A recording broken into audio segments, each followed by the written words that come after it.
Hello everyone. आज हम लोग अकाउंटिंग इक्वेशन करने वाले हैं। अब ये अकाउंटिंग इक्वेशन बहुत ही इम्पोर्टेंट चैप्टर है आपका, जो आगे आने वाले चैप्टर्स का बेस फॉर्म करेगा। स्टार्ट करते हैं इस कॉन्सेप्ट को कि क्या है अकाउंटिंग इक्वेशन। देखो, अकाउंटिंग इक्वेशन बेसिकली क्या है। अकाउंटिंग इक्वेशन को बैलेंस शीट इक्वेशन भी कहा जाता है। It is known as balance sheet equation also. ये आखिर है क्या? It is a mathematical expression based on dual aspect concept of accounting. Mathematical से डर नहीं जाना है ना, या शॉक नहीं हो जाना है कि मैथ्स कहाँ से आ गया सर। तो यहाँ पे तो मैथ्स से बचने के लिए तो कॉमर्स में आए थे। तो अब यहाँ पे मैथ्स वैसा कुछ मैथ्स नहीं है। जोड़ घटाव तो आता है ना, प्लस माइनस आता है, उतना चल जाएगा। ठीक है, अब यहाँ पे आगे हम लोग देखते हैं कि है क्या। It is based on dual aspect concept. Now dual aspect concept किसे कहते हैं? देखो, एक वीडियो हम लोग यहाँ पे कॉन्सेप्ट्स का भी करेंगे। उसमें से एक कॉन्सेप्ट डुअल एस्पेक्ट कॉन्सेप्ट आता है अकाउंटिंग का। ये कहता है क्या कि जितने भी ट्रांजेक्शन्स हैं, every transactions has dual aspect, और यहाँ पे टू एस्पेक्ट, दो एस्पेक्ट होंगे हर एक ट्रांजेक्शन के। एक एस्पेक्ट को डेबिट कहा जाएगा और दूसरे एस्पेक्ट को क्रेडिट कहा जाएगा। ठीक है, तो एक एस्पेक्ट को यहाँ पे क्या कहा जा रहा है? डेबिट, और दूसरे एस्पेक्ट को क्या कहा जा रहा है? क्रेडिट कहा जा रहा है। ठीक है, अब ये डेबिट और क्रेडिट क्या होता है? लास्ट में हम लोग ने पढ़ा था बेसिक अकाउंटिंग टर्म्स में डेबिट और क्रेडिट। इस चैप्टर के वीडियोस में आपको डेबिट और क्रेडिट भी अच्छे से डिटेल में समझ में आ जाएगा कि क्या होता है, क्या उसके रूल्स हैं। इस चैप्टर में आगे मैंने सभी चीजें एक्सप्लेन कर दी है आपको। अब यहाँ पे है कि क्या वो मैथमेटिकल एक्सप्रेशन है। ये मैथमेटिकल एक्सप्रेशन है assets is equal to capital plus liability.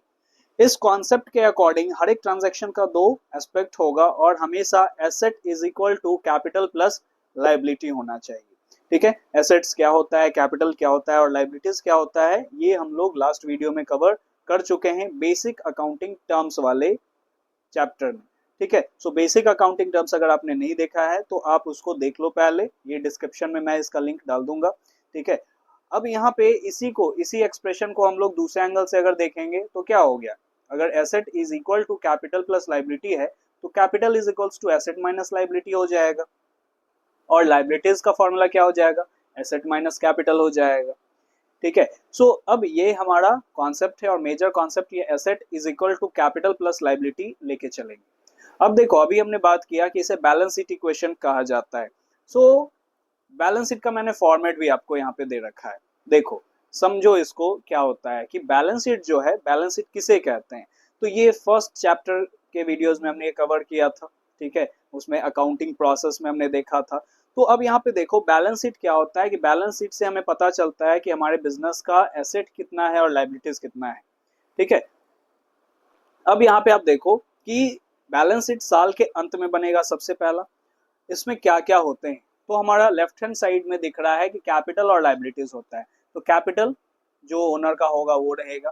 Capital में क्या क्या ऐड होता है? तो एडिशनल कैपिटल, अगर ड्यूरिंग द ईयर जो ओनर है उसने और कैपिटल, एक्स्ट्रा कैपिटल लगाया है, वो इसमें ऐड हो जाएगा। अगर प्रॉफिट हो रहा है बिजनेस में तो साल के अंत में प्रॉफिट कैपिटल में जुड़ जाएगा। अगर लॉस हुआ, दोनों में से कोई एक हो सकता है, अगर लॉस हुआ तो फिर ये माइनस हो जाएगा। और अगर ड्रॉइंग है, यानी ओनर ने पर्सनल यूज के लिए अपने गुड्स और कैश को अगर विड्रॉ किया है, वो ड्रॉइंग होगा और ये माइनस हो जाएगा यहाँ से कैपिटल में से। ठीक है, इतना आके फिर हमारा ये बाहर में आएगा क्या, यही होगा हमारा क्लोजिंग कैपिटल। ठीक है, ये हमारा क्लोजिंग कैपिटल निकलेगा, और ये है ओपनिंग कैपिटल। इससे आप फॉर्मूला भी आप डिराइव कर सकते हो ओपनिंग कैपिटल और क्लोजिंग कैपिटल का। ओपनिंग कैपिटल में हमने क्या किया, एडिशनल कैपिटल प्लस किया है, प्रॉफिट प्लस किया है, अगर लॉस होगा तो माइनस, ड्रॉइंग माइनस, इससे हमारा आ जाएगा क्लोजिंग कैपिटल। ठीक है, और नीचे में है हमारा लाइबिलिटीज। जितने भी लाइबिलिटीज होंगे, जैसे क्रेडिटर्स हो गए, बिल्स पेबल हो गया, ठीक है, बैंक लोन हो गया, ये सभी हमारा क्या हो जाएगा? बैंक लोन, बैंक ओवरड्राफ्ट, फिर आउटस्टैंडिंग एक्सपेंसेस, एडवांस इनकम। ये सभी कॉन्सेप्ट्स को हमने पहले डील कर लिया है। ये इस साइड रहेगा लेफ्ट हैंड साइड, तो कैपिटल और लाइबिलिटी, और एसेट्स इस साइड हमारा रहेगा राइट हैंड साइड। अब यहाँ पे आप देखो जितने भी एसेट्स होंगे, जैसे कैश हो गया, डेटर हो गया, बिल रिसीवेबल हो गया, स्टॉक, फर्नीचर, और डेप्रिसिएशन माइनस होता है एसेट्स में से, डेप्रिसिएशन माइनस होता है। उसी तरह से machinery, land and building, goodwill, patent, accrued income, prepaid expense. So ये पूरा का पूरा आपका क्या हो गया, किसका कॉन्सेप्ट है, ये कॉन्सेप्ट है आपका बैलेंस शीट इक्वेशन का, या अकाउंटिंग इक्वेशन के कॉन्सेप्ट पे बैलेंस शीट बना हुआ है। तो यहाँ पे अंत में क्या होगा, अंत में दोनों साइड ऑटोमेटिक बराबर आना चाहिए। डुअल एस्पेक्ट कॉन्सेप्ट पे बेस्ड होता है पूरा का पूरा अकाउंटिंग हमारा। सो बैलेंस शीट ऑटोमेटिक यहाँ पे जब आप सब कुछ मेंशन कर देते हो और जब सम करते हो तो दोनों साइड यहाँ पे क्या हो जाता है, बराबर हो जाता है, यानी ये अकाउंटिंग इक्वेशन सही है और हमारा पूरा का पूरा हमने जो बनाया है वो सही है। सो यहाँ पे न्यूमेरिकली वो सही है, ये हमें पता चलता है बैलेंस शीट इक्वेशन से या फिर अकाउंटिंग इक्वेशन से। अब आगे आते हैं, हम लोग कुछ कॉन्सेप्ट्स को यहाँ पे देखते हैं कि अगर यहाँ पे हम लोग बात करें कि बैलेंस शीट इक्वेशन या फिर अकाउंटिंग इक्वेशन कैसे बनता है, तो एक कॉन्सेप्ट के अकॉर्डिंग हम लोग इसको समझते हैं। चलो, तो मैं यहाँ पे थोड़ा देर के लिए कैमरा ऑफ कर रहा हूँ और समझाते चलूंगा, ठीक है। अब यहाँ पे आप देखो कि एक क्वेश्चन आपको दिख रहा है, ये क्वेश्चन यानी कि आपको क्वेश्चंस में ऐसे ट्रांजैक्शंस दिए हुए रहेंगे, ठीक है, ये सभी ट्रांजैक्शंस आपको दिए हुए रहेंगे। इस ट्रांजैक्शंस में मेंशन रहेगा कि आपको जैसे पूछेगा prepare accounting question for the following transaction, ऐसे क्वेश्चंस रहेंगे। आपको करना क्या है, आपको ऐसे फॉर्मेट ड्रॉ करने हैं, ठीक है। अभी यहाँ पे आप देख लो कि ऐसे फॉर्मेट आपको क्या करने हैं, ये ड्रॉ करने हैं, पूरा का पूरा ऐसा फॉर्मेट आपका ड्रॉ होगा। अब जैसे थोड़ा सा यहाँ पे आप देख लो, तो अगर हम लोग इसको रब कर दे, ठीक है, अगर हम लोग यहाँ पे इसको थोड़ा सा इरेज अगर कर दे या फिर इसको ढक दे हम कहीं से, तो वो एक बार देखो आप। चलो, तो हम लोग इस क्वेश्चन को करते हैं। अब जैसे हमारा पहला ट्रांजैक्शन आया, तो पहले आपको फॉर्मेट बना लेना है और उस फॉर्मेट में आपको क्या रहेगा मेंशन। सो एक साइड ट्रांजैक्शंस हम लोग यहाँ पे मेंशन कर देंगे, ठीक है, और इस साइड हमें यहाँ पे थोड़ा कॉलम के लिए स्पेस भी छोड़ लेना है। ये अभी मेंशन नहीं रहेगा, जैसे ये आप समझ लो ये भी एम्प्टी है, ठीक है, लेकिन स्पेस छोड़ना है। और ऊपर में हमें क्या करना है, ऊपर में हमें ये मेंशन कर देना है एसेट और कैपिटल, कैपिटल प्लस लायबिलिटी, ये अकाउंटिंग इक्वेशन को हमें मेंशन करना है, ठीक है। अब यहाँ पे आप देखो कि पहला ट्रांजैक्शन हमारा क्या है। सो पहला ट्रांजैक्शन है business started with cash ₹10 lakh. So अब क्या लिखेंगे, इस साइड हमें सबसे पहले कैश लिखना है। अभी बाकी का चीज जैसे जैसे जो मैं अभी आपको बता रहा हूँ वही आपको यहाँ पे क्या करने हैं, लिखने हैं, ठीक है। अभी बाकी चीज भूल जाओ कि और कुछ लिखा भी हुआ है, आप सीधा सीधा समझो कि यहाँ पे एक ट्रांजैक्शन है और एक ट्रांजैक्शन के लिए क्या क्या करना है। सो एक ट्रांजैक्शन के लिए हमने लिखा यहाँ पे कैश, कि बिजनेस में क्या हुआ, बिजनेस स्टार्टेड विथ कैश। तो यहाँ पे बिजनेस में क्या हुआ है कि एक तो सबसे पहला कैश आया है, कैश बढ़ा है, और दूसरा हमारा क्या हुआ है, कैपिटल। तीन एंगल से हमें सोचना है कि वो क्या होगा, एसेट होगा, कैपिटल होगा या लायबिलिटी होगा। सो यहाँ पे दो इम्पैक्ट क्या हो गया हमारा। सो business started with cash, cash से बिजनेस स्टार्ट हुआ है। सो बिजनेस स्टार्ट हुआ है तो कैश यहाँ पे बिजनेस में बढ़ा है और साथ ही साथ कैपिटल भी बढ़ गया, तो 10 लाख का। तो हम लोग क्या लिखेंगे कि एसेट साइड में एक हम कैश मेंशन करेंगे और यहाँ पे 10 लाख लिख लेंगे, और फिर उसके बाद इधर कैपिटल लिखेंगे और 10 लाख वहां लिख लेंगे, हो गया। फिर इससे इक्वेशन हमें जो अकाउंटिंग इक्वेशन है वो बनाना है।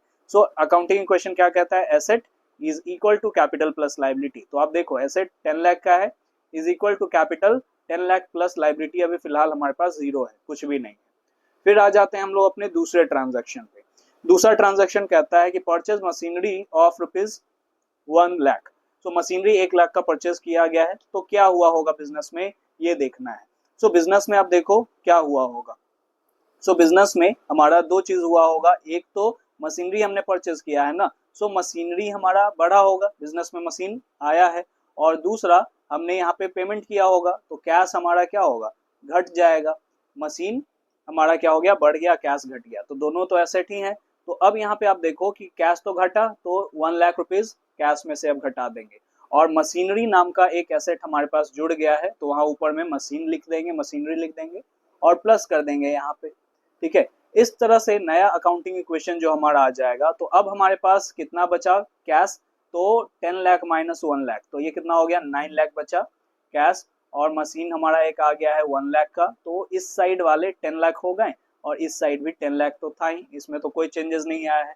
सो 9 + 1 इज इक्वल टू 10, ये हमारा आ गया सेकेंड इक्वेशन से। थर्ड ट्रांजेक्शन देखते हैं। थर्ड ट्रांजेक्शन में आप देखो कि परचेज गुड्स ऑफ ₹50,000। 50,000 का यहाँ पे गुड्स परचेज किया गया है। सो अब क्या हुआ होगा, अब यहाँ पे गुड्स हमारा क्या हुआ है, एक तो यहाँ पे एक एसेट गुड्स बढ़ा है और हमने परचेज किया है, तो कैश तो हमारा क्या हो जाएगा, कुछ नहीं बोलेगा तो यहाँ पे कैश में ही हम लोग मानते हैं, तो कैश क्या हो जाएगा, घट जाएगा। सो अब यहाँ पे हम लोग क्या किए, हम लोग एक फिर से यहाँ पे एक गुड्स का यहाँ पे गुड्स मेंशन कर लेंगे और हमारा कैश घट गया है ना, सो कैश में से 50,000 घटा देंगे और 50,000 का एक गुड्स जुड़ जाएगा। अब फिर से अकाउंटिंग इक्वेशन देखेंगे तो 9 लाख माइनस 50,000, तो ये आ गया हमारा 8,50,000। ठीक है, सो 8,50,000 और मशीन तो हमारा 1 लाख का था ही, और प्लस यहाँ पे स्टॉक एक बढ़ गया 50,000, और इस साइड तो कोई चेंज नहीं आया है। सो अब देखो अकाउंटिंग इक्वेशन फिर से बराबर हो जाएगा, 8,50,000 प्लस 1 लाख प्लस 50,000, इधर 10 लाख आ गया और इधर भी 10 लाख है ही हमारा। नेक्स्ट ट्रांजैक्शन देखते हैं, फोर्थ। सो फोर्थ ट्रांजैक्शन में आप देखो कि purchase goods of ₹30,000 from Keshav, तो केशव से 30,000 का गुड्स परचेज किया गया। अब यहाँ पे क्या हुआ हमारा, तो केशव से परचेज किया गया, अब यहाँ पे ये नहीं बोल रहा है कि कैश में परचेज किया गया, अगर बस नाम लिख के छोड़ दे तो इसका मतलब कि क्रेडिट में परचेज किया गया है। सो अगर क्रेडिट में परचेज हुआ है तो हम लोग क्या करेंगे, क्या क्या हुआ होगा हमारे बिजनेस में, क्या हुआ होगा कि अगर हमने क्रेडिट में परचेज किया है तो परचेज तो किया है ना, तो यहाँ पे गुड्स तो हमारा क्या हो जाएगा, बढ़ जाएगा, गुड्स बढ़ेगा, हमने खरीदा है तो गुड्स बढ़ गया।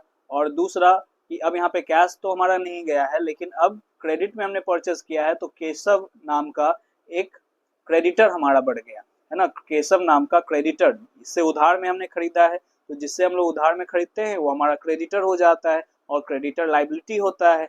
सो यहाँ पे क्या हुआ, गुड्स बढ़ा, यानी एक तरह से एसेट बढ़ा है और दूसरे तरफ से हमारा एक लाइबिलिटी बढ़ गया, क्रेडिटर।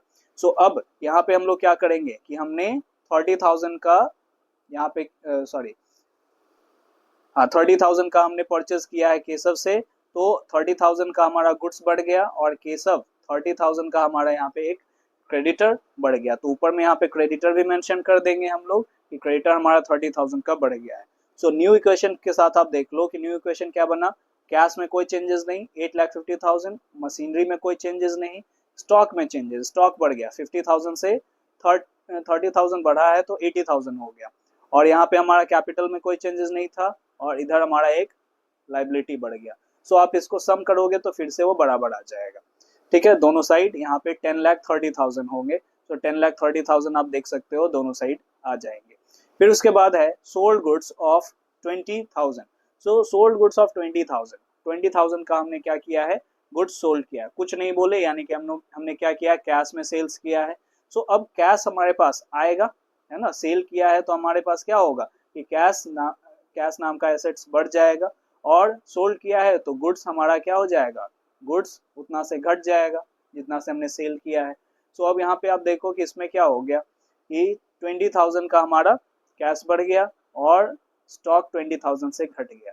अब न्यू इक्वेशन फिर से निकालेंगे, तो फिर से आप देखो कि अब हमारे पास कैश बढ़ गया है 20,000 से तो 8,70,000 हो गया, मशीन में कोई चेंजेस नहीं, और स्टॉक हमारा क्या हो गया 20,000 से घट गया तो 60,000 हो गया, 80,000 से ये 60,000 पे आ गया, और इस साइड कोई चेंजेस नहीं हुआ है, 10 लाख का ये था और फिर हमारा क्रेडिटर था। ठीक है, फिर से आप जोड़ोगे तो दोनों साइड फिर 10,30,000 ही आएगा।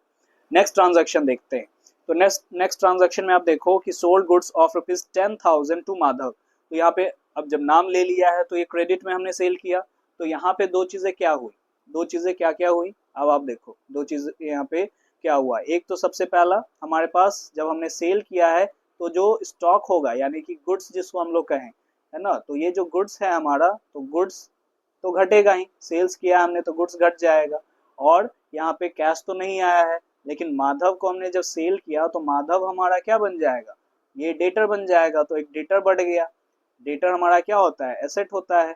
सो अब यहाँ पे आप देखो ट्रांजैक्शन में क्या किया हमने कि हमारे पास स्टॉक घट गया है 10,000 से और एक डेटर 10,000 का बढ़ गया है।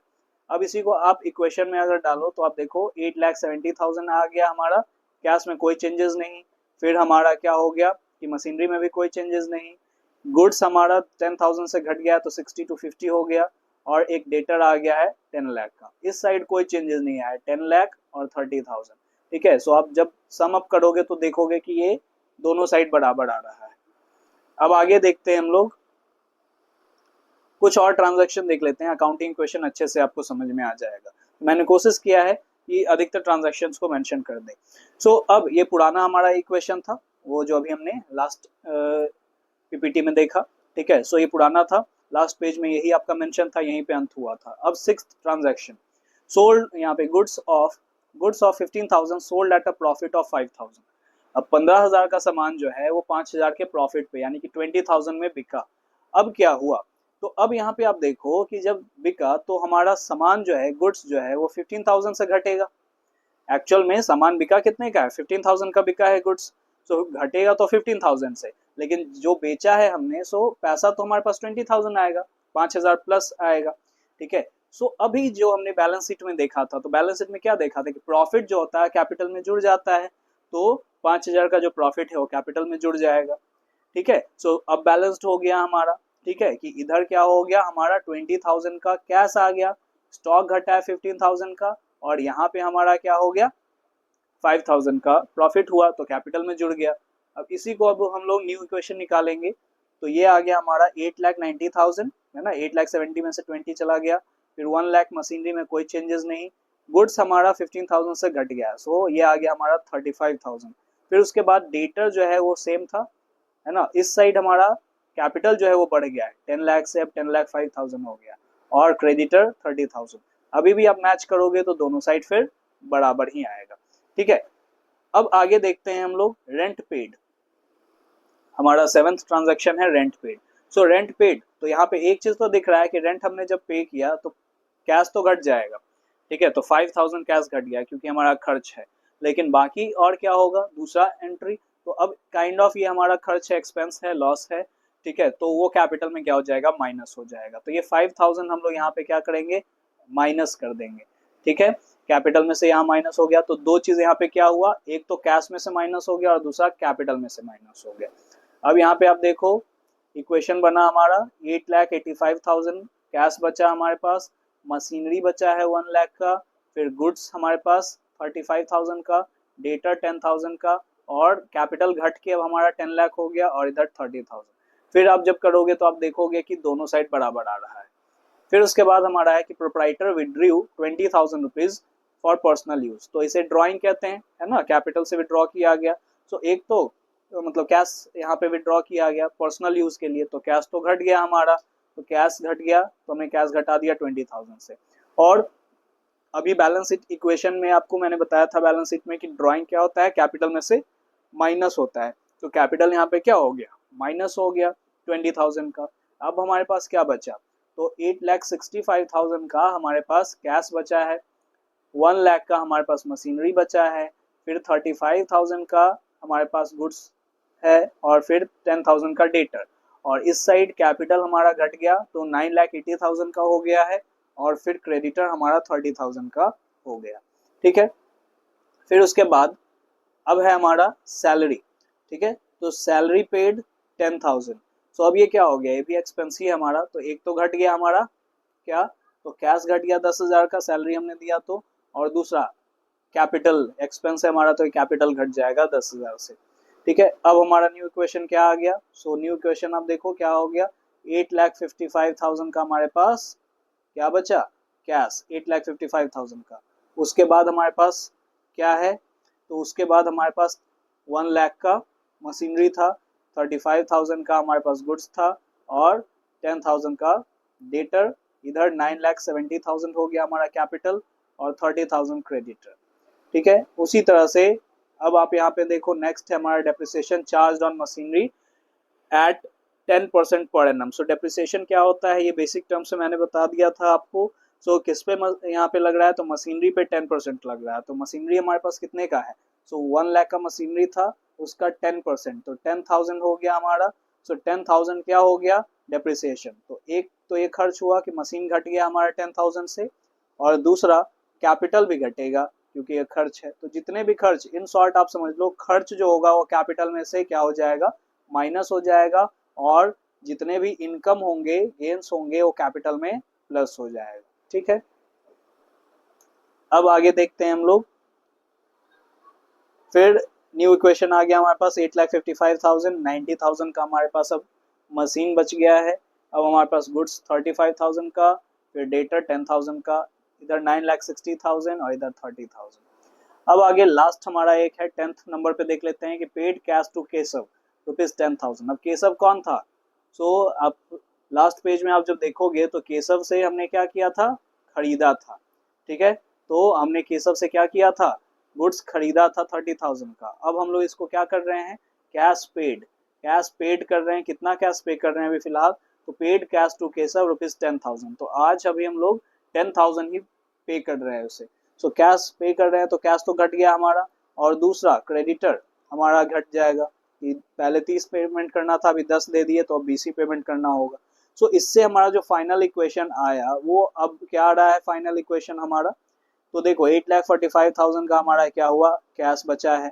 फिर उसके बाद हमारे पास मशीन बचा है 90,000 का, फिर गुड्स बचा है 35,000 का, डेटर बचा है 10,000 का, और इधर 9,60,000 का कैपिटल और 20,000 का क्रेडिटर। सो अब जब आप इसको बैलेंस करोगे तो दोनों साइड 9,80,000 ही आएगा। ठीक है, तो ये जो लास्ट इक्वेशन है, जो मैंने आपको भी लास्ट इक्वेशन बताया, ये लास्ट इक्वेशन, सो इसी लास्ट इक्वेशन से क्या आप बैलेंस शीट बना सकते हो, जो फॉर्मेट मैंने ऊपर बताया था। तो आप कोशिश करना बैलेंस शीट इसका बनाने का। ठीक है, बैलेंस शीट का फॉर्मेट देखना और जितने भी आइटम्स है, जैसे आज के डेट में कैश 8,45,000, फिर मशीनरी 990,000, फिर गुड्स हमारा 35,000 और डेटर 10,000, और फिर इधर चले जाना लाइबिलिटी साइड, तो कैपिटल 9,60,000 का लिख देना, और फिर जो हमारा क्रेडिटर है वो लिख देना 20,000 का। फिर देखना क्या बैलेंस शीट मैच हो रहा है या फिर नहीं हो रहा है। आप इसको जरूर ट्राई करना। सो होप सो आपको ऊपर का जो कॉन्सेप्ट था जितना अकाउंटिंग इक्वेशन का, तो सभी क्वेश्चंस आपको समझ में आया होगा। अब आगे कुछ और कॉन्सेप्ट्स हम लोग देखते हैं, meaning of debit and credit. So जितने भी अकाउंट्स बनते हैं, जैसे जो भी लेजर अकाउंट्स बनते हैं, वो कुछ इस शेप में बनते हैं। ये प्रॉपर लेजर अकाउंट नहीं है क्योंकि इसमें कुछ कॉलम्स जैसे डेट के कॉलम और जर्नल फोलियो के कॉलम मिसिंग है, लेकिन नॉर्मली इसी तरह का अकाउंट बनता है और इसे टी शेप अकाउंट कहा जाता है क्योंकि ये टी लेटर के जैसा ये दिखता है। ठीक है, सो इसे टी शेप अकाउंट कहा गया।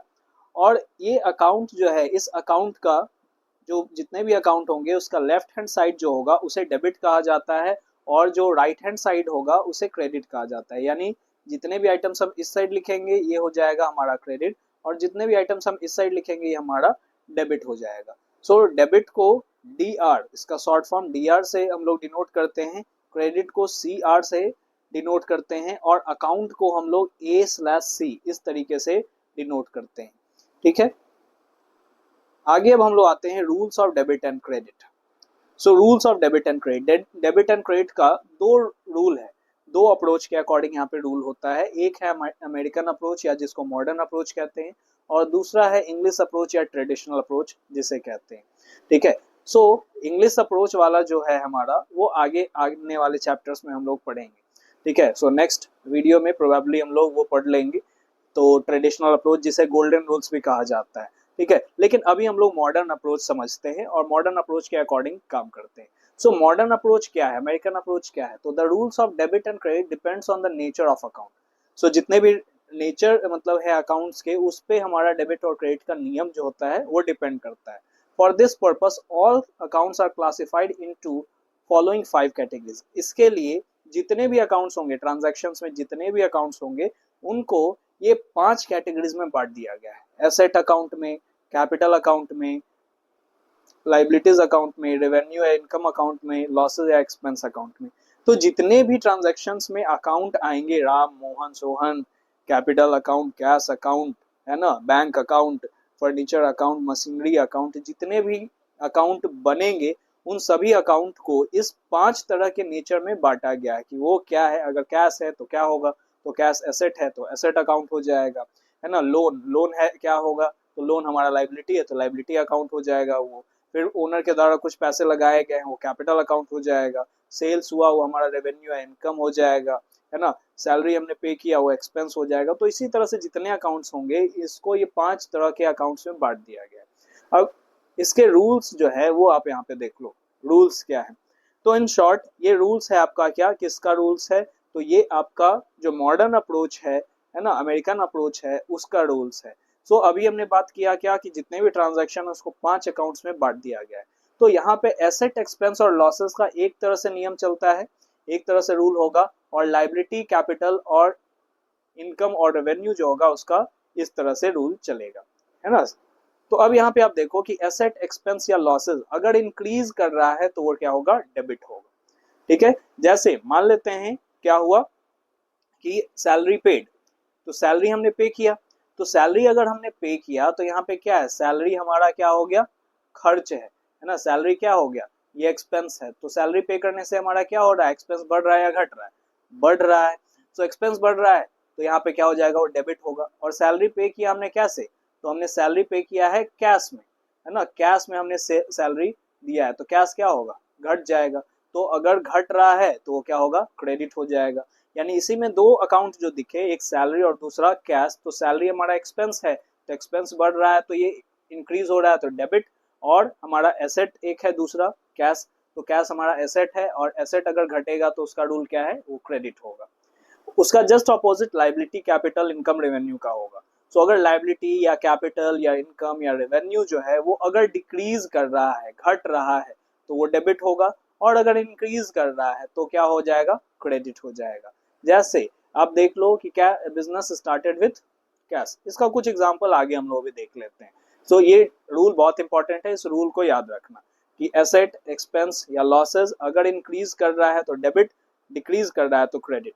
वहीं पे लाइबिलिटी, कैपिटल, इनकम या रेवेन्यू डिक्रीज कर रहा है तो फिर डेबिट हो जाएगा, और इंक्रीज कर रहा है तो क्रेडिट हो जाएगा। अब ये जो अकाउंट्स बनेंगे, तो अकाउंट्स कुछ इसी तरह का सब बनता है। ठीक है, जितने भी अकाउंट्स यहाँ पे बनेंगे कुछ इसी तरह के अकाउंट्स यहाँ पे बनेंगे। सो अब ये अकाउंट जो है, आप देखो कि एसेट, एक्सपेंस, लॉसेस, इसका अकाउंट अगर बन रहा है सेपरेटली तो तीनों के लिए तो सेम ही रूल था। तो अगर इंक्रीज कर रहा है तो अभी हमने पढ़ा कि डेबिट होगा, तो डेबिट वाला इस साइड मेंशन किया जाता है कि इंक्रीज इन दीज अकाउंट। अगर ये अकाउंट बढ़ रहा है तो डेबिट साइड रिकॉर्ड करेंगे, और अगर ये अकाउंट घट रहा है ना, तो फिर क्रेडिट साइड यूज करेंगे, क्रेडिट साइड रिकॉर्ड करेंगे उसको। लाइबिलिटी का जस्ट ऑपोजिट, कि अगर डिक्रीज कर रहा है लाइबिलिटी, कैपिटल, इनकम या रेवेन्यू, तो ये डिक्रीज कर रहा है तो फिर क्या हो जाएगा, डेबिट साइड, और इंक्रीज कर रहा है तो क्रेडिट साइड। ठीक है, सो ये टी सेप अकाउंट का तो आपको पता चल गया। अब ये जो रूल था तो इसको हम लोग एक कुछ क्वेश्चंस के थ्रू कवर करते हैं। देखो, सो इस क्वेश्चन में आपको ट्रांजैक्शंस दे रखे हैं, कुछ ट्रांजैक्शंस दे रखे हैं, और आपको निकालने हैं इसमें क्या क्या निकालने हैं इसमें। तो आप देखो इसमें आपको क्या क्या मेजर करने हैं, अकाउंट इन्वॉल्व, कि कौन कौन सा अकाउंट इन्वॉल्व होगा, उस अकाउंट का नेचर क्या है, इफेक्ट क्या दिख रहा है, बढ़ रहा है, घट रहा है, और बढ़ रहा है और घट रहा है तो वो डेबिट होगा फिर या फिर क्रेडिट होगा।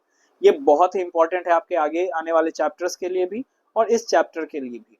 ठीक है, सो अब इसमें अगर हम लोग देखें, सॉरी, सो इसमें अगर हम लोग देखें तो आप यहाँ पे देखो कि बिजनेस स्टार्टेड विथ कैश, क्या हुआ, क्या हुआ। सो बिजनेस स्टार्ट हुआ है कैश से, तो दो अकाउंट हम लोग को ढूंढने हैं पहले तो।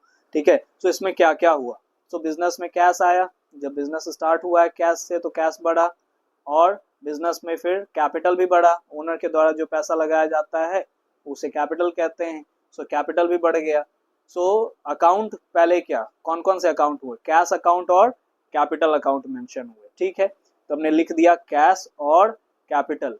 कैश कौन सा अकाउंट है हमारा, नेचर क्या है उसका, तो वही 5 नेचर में हमें कैटेगराइज करना है। तो ये एसेट है कैश, और कैपिटल तो कैपिटल है।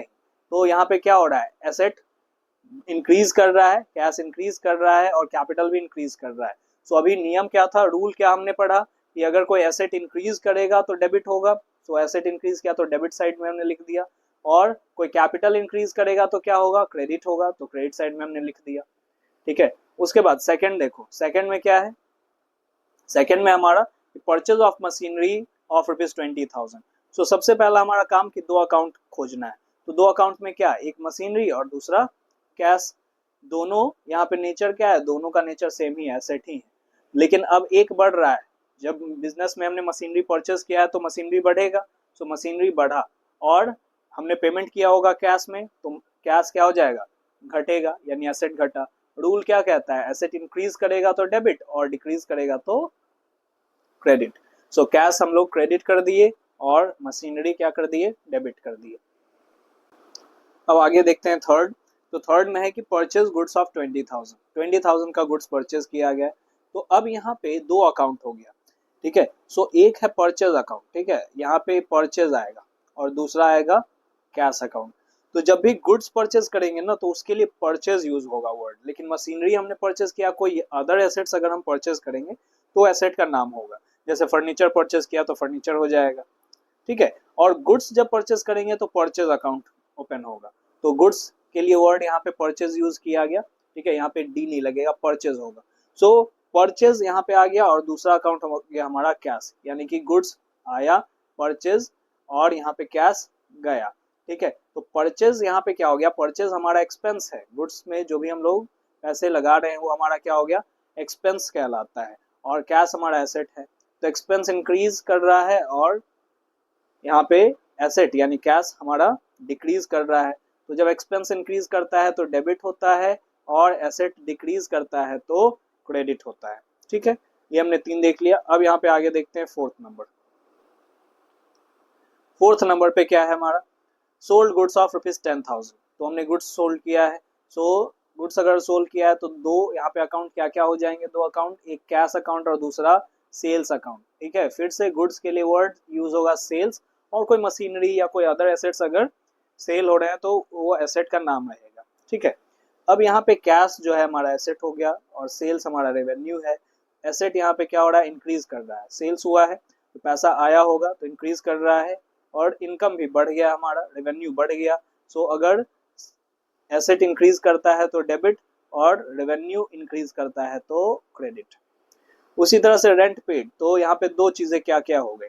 सो दो अकाउंट, एक तो रेंट और दूसरा कैश, ठीक है। यहाँ पे हमारा क्या हो गया, अभी जो अकाउंटिंग क्वेश्चन में हमने पढ़ा था उससे थोड़ा थोड़ा सा डिफरेंट है हमारा, क्योंकि इसमें पर्टिकुलरली अकाउंट्स में हमारा, वहां पे तीन ही अकाउंट्स में हम लोग एडजस्टमेंट कर रहे थे, यहाँ पे 5 तरह का है, ठीक है। सो इस तरीके से हम लोग यहाँ पे मेंशन करेंगे, और यही चीज आपको आगे आने वाले चैप्टर्स में, जैसे जर्नल हो गया, लेजर हो गया, उन सभी का बेस है ये, ठीक है। सो रेंट पेड हुआ, यहाँ पे कितना रेंट पेड हुआ, और दूसरा कैश, तो रेंट हमारा खर्च है, ठीक है, और दूसरा कैश तो हमारा एसेट हो गया। तो खर्च हमारा बढ़ रहा है, रेंट हमने पे किया तो खर्च बढ़ा, और उसके बाद कैश यहाँ पे क्या हो गया, घट गया, ठीक है। सो अगर एक्सपेंस बढ़ता है तो डेबिट, और एक्सपेंस घटता है तो क्रेडिट। उसके बाद यह है यहाँ पे हमारा क्या, कि sold goods of ₹4,000 to Radha. तो यहाँ पे दो अकाउंट क्या हुआ, अब कैश में सेल्स करते तो कैश हो जाता, कैश और सेल्स होता, लेकिन अब नाम है यहाँ पे, तो यानी कि क्रेडिट में हमने सेल किया है, तो क्रेडिट में जब हमने सेल किया है तो राधा, और एक है यहाँ पे हमारा सेल्स अकाउंट। तो राधा हमारे क्या है, डेटर, तो डेटर हमारे लिए क्या होता है, एसेट होता है, और सेल्स रेवेन्यू। एसेट हमारा बढ़ रहा है और रेवेन्यू भी बढ़ रहा है, एसेट बढ़ता है तो डेबिट, और रेवेन्यू बढ़ता है तो क्रेडिट। सो होप सो ये आपको क्लियर हो गया होगा। आगे देखते हैं हम लोग। अब एक और टॉपिक है इसमें कि टी शेप अकाउंट, ठीक है। कि टी शेप अकाउंट, जो ऊपर हमने फॉर्मेट देखा था, टी शेप अकाउंट आपको बनाने हैं। कुछ आपको डेटा दे रखे हैं और इसको आपको टी शेप अकाउंट बनाना है। तो रूल्स वगैरह हमने देख लिया कि क्या क्या रूल्स है, ठीक है। अब यहाँ पे आप देखो कि रूल्स तो ये हो गया कि एसेट होगा, एक्सपेंस होगा या लॉस होगा, तो उसका एक तरह से हमारा एंट्री चलता है।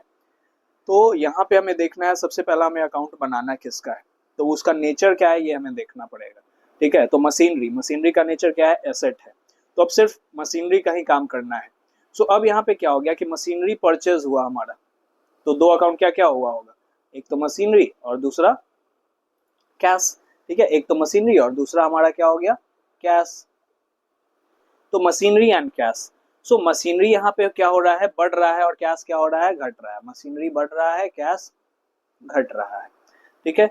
सो अब जैसे अभी हमने देखा कि जितना भी एसेट का अगर इंक्रीज होगा तो डेबिट होता है, और घटता है तो क्रेडिट होता है। तो इंक्रीज होगा इन अकाउंट में तो इस साइड लिखेंगे, ठीक है।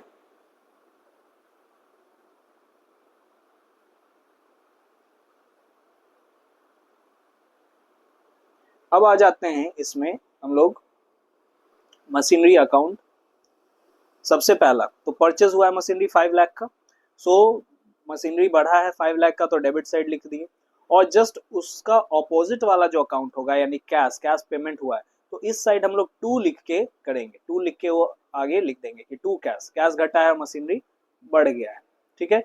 दूसरा कि मशीनरी सोल्ड कॉस्टिंग 1 लाख, तो मशीनरी यहाँ पे बिका है तो मशीनरी घटा होगा, क्रेडिट हुआ होगा तो इस साइड, और पैसे आए होंगे तो जस्ट ऑपोजिट अकाउंट इसका कैश है तो कैश हमने इस साइड लिख दिया बाय। तो इस साइड देखो आप दोनों साइड देख सकते हो कि अगर डेबिट साइड हमें लिखना रहता है तो इधर 2 से स्टार्ट करते हैं और क्रेडिट साइड लिखना रहता है तो इधर बाय से स्टार्ट करते हैं। ठीक है, ये ध्यान में रखना है। अब यहाँ पे आप देखो कि पहला और दूसरा तो हो गया हमारा, तीसरा मशीनरी अगेन परचेस, फिर से मशीनरी परचेस किया तो 2 कैश लिख के यहाँ पे मशीनरी बढ़ा है हमारा 50,000 से तो डेबिट हो जाएगा, डेबिट साइड लिखा जाएगा। और है फोर्थ ओल्ड मशीनरी डिस्कार्डेड, सो डिस्कार्डेड यहाँ मशीनरी को हटा दिया गया है ना, तो यहाँ पे हटा दिया गया तो कितने का मशीनरी था डिस्कार्ड किया गया है तो 1,50,000, मशीनरी घट गया हमारा 1,50,000 से, और इधर लिख देंगे बाय मशीनरी डिस्कार्डेड।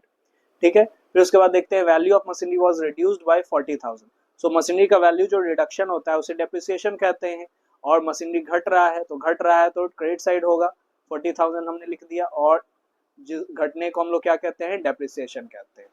सो ये हमारा जितना भी ट्रांजैक्शन था, पांचों ट्रांजैक्शंस को हम लोग ने यहाँ पे लिख दिया। अभी क्या करेंगे, दोनों साइड को हम लोग प्लस करेंगे, टोटल करेंगे, दोनों साइड का टोटल क्या आ रहा है, तो इस साइड का टोटल आ रहा है 5,50,000, इस साइड का टोटल आ रहा है 2,90,000। अब क्या होगा कि जो बड़ा फिगर होगा दोनों साइड में, जो बड़ा फिगर होगा तो 5,50,000 है बड़ा फिगर, सो वो बड़ा फिगर को हम लोग नीचे दोनों साइड लिख लेंगे, दोनों साइड हम लोग लिख लेंगे डेबिट और क्रेडिट साइड के फाइनल कॉलम में 5,50,000 हमने लिख लिया। और अब हमें माइनस करना है 5,50,000 जो घट रहा है जितना, उस साइड में यहाँ पे हमें एडजस्ट करके टोटल लाना पड़ेगा कि हमारा डेबिट का बैलेंस है 5,50,000 लेकिन क्रेडिट का बैलेंस जो है 2,90,000 है, तो डेबिट का बैलेंस एक्स्ट्रा बचेगा, कितना बच रहा है तो माइनस करके हमने निकाल लिया 2,60,000। ठीक है, यही टी शेप अकाउंट है, यही आगे चल के लेजर इसका प्रिपेयर करना होता है। ठीक है, so this is T shape account. So इस तरह से अकाउंटिंग क्वेश्चन के पूरे टॉपिक्स जो है वो आपके कवर हो गए। एक फॉर्मूला वाला टॉपिक बस कवर नहीं हुआ, लेकिन उस फॉर्मूला को भी हमने डिस्कस कर लिया है, बस क्वेश्चन उस पर डिस्कस नहीं किया है। ठीक है, हो सकता है वो आने वाले वीडियोस में आपको मैं कवर करवा दूं, तो ये अकाउंटिंग इक्वेशन का पूरा कॉन्सेप्ट आपका क्लियर हो गया। ठीक है, so thanks for watching, thank you everyone.